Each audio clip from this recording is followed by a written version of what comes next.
is always, yes, the most fun to play, and it's definitely the most complex. But are there any things about playing Slade that can be uncomfortable for you as an actor? I think, I mean, like, as Series 5 kind of develops, you see that sometimes his attitude towards women is it's quite interesting. You know, there's a real coldness there that as an actor is kind of quite challenging, because there's a real coldness to Slade, you know, which is really intrinsic to him. You know, he's a lone ranger, very much so, and he's suddenly thrown into this world where the whole idea is this is full of tribes, this is full of groups of people who are together. There's a huge emphasis on friendship and fellowship, you know, and I think when you throw someone who's a very, you know, kind of solitary character into that, you know, it's a real challenge for them.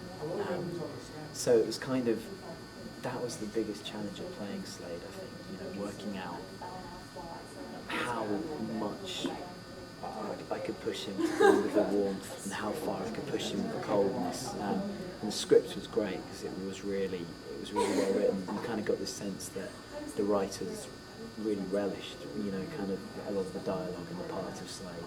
And it was lovely. It was never clear cut, you know, which is great, isn't it? Because you have so many choices to make. Absolutely. Is it possible to be an anti-hero and not have a crap attitude towards women?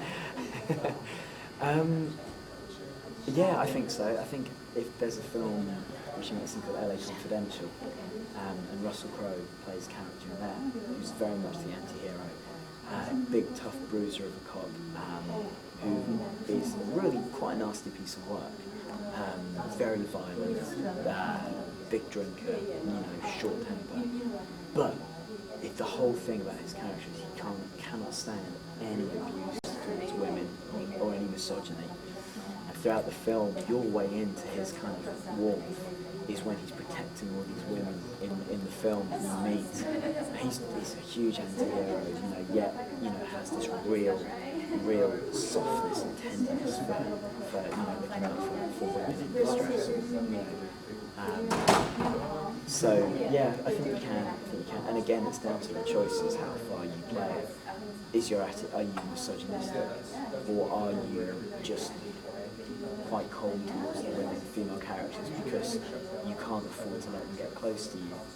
And does that come from the fact that you're scared of intimacy, or maybe you're scared of anyone getting close to you in case that means that you then get tied down, you know, when you're used to being, you know, just a solitary kind of character.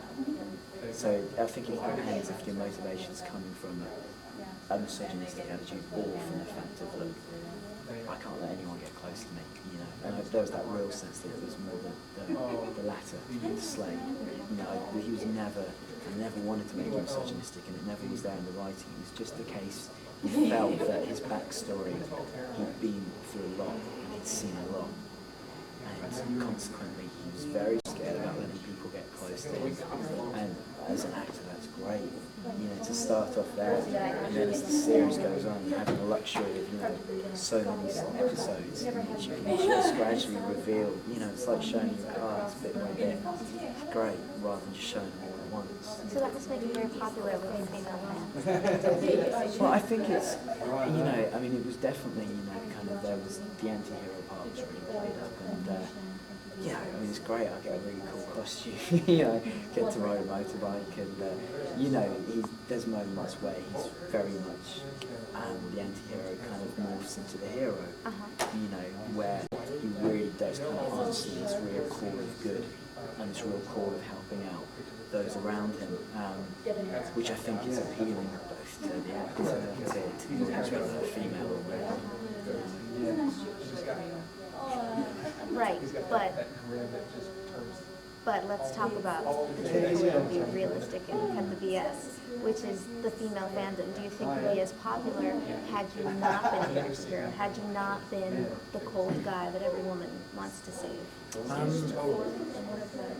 I don't know. I guess it depends if I'd been kind of, if the character of Slade was a real out-and-out hero.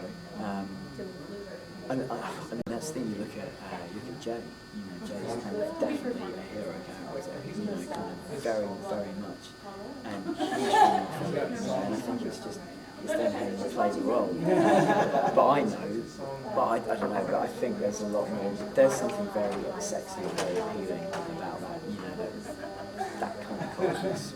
You know, and I think that definitely helps. I think, you know, kind of the female characters in the show, you know, you can see some of them, you know, wanting to know what makes him tick, you know, and I guess that then translates into, you know, some of the fans outside, you know. It definitely, I mean, it felt it's a very sexy role to play.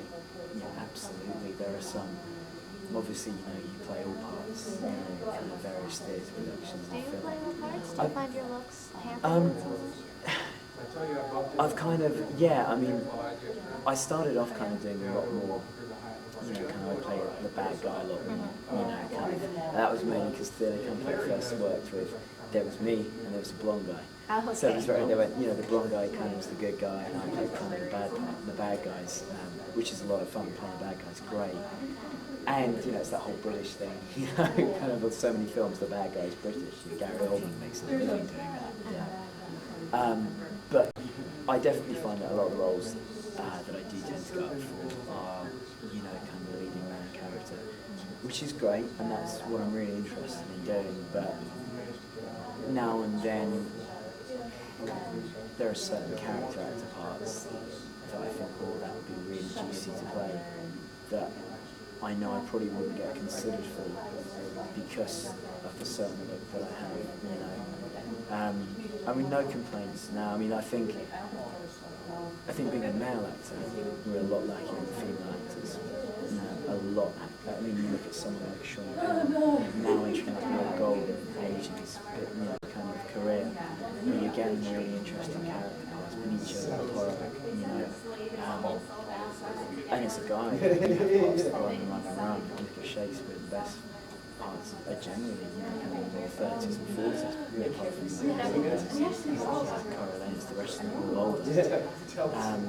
So you can kind of develop from being a leading man into, you know, and then when you get a little fatter and a little grayer, you know, your hair starts going, you can then, you know, then there's a real character actor part for you.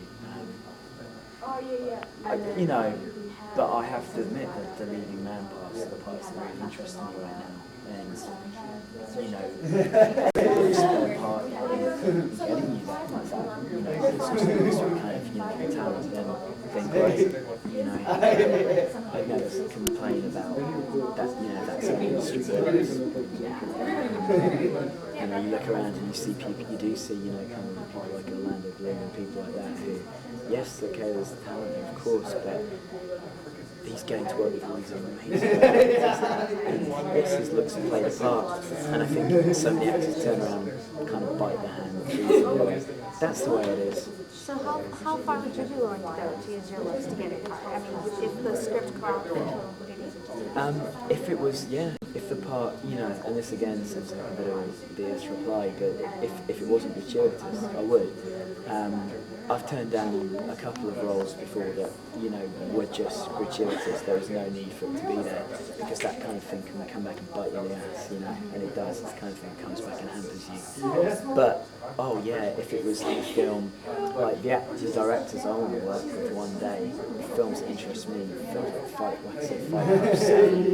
really gritty films where you see a real underbelly of life, you know, it's real gritty, you know, kind of, yes, there's a real sexual charge to it. If the part was there, if David Mamet played, every other word is the F word. But it's beautifully written. I have no problem doing that. Every part required that, and it was intrinsic. Absolutely, because it's just, that's part of the character.